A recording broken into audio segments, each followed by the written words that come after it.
Yeah, it's tough in the SEO world. That's for sure. But you've sure got it down. So tell us about these other, I don't know what to call them, like lifestyle projects or bigger picture projects that you got going with firefighters and the Houses with Hope. Tell us about the Firefighter Kingdom.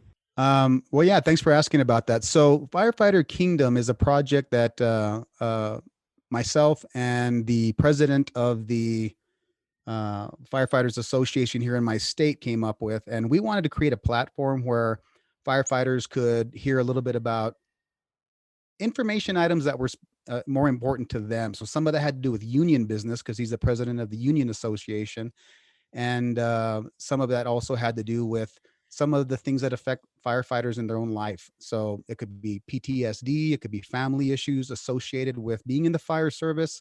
It could be also community outreach and engagement, things that were important to them to put out to the public, maybe an upcoming piece of legislation that they wanted to gather firefighters around, have a little bit of unity around a particular piece of legislation coming up, or and that could be national or local for them. So we came up with this idea for this podcast platform.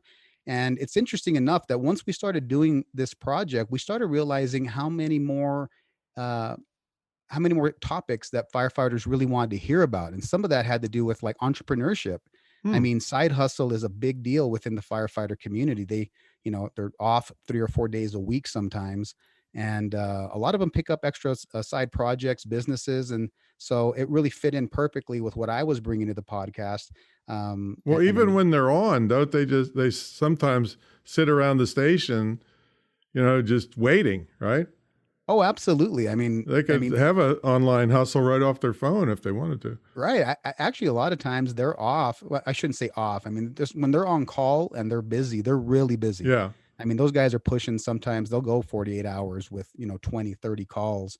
And then sometimes when it's a slow day or a shift, they're from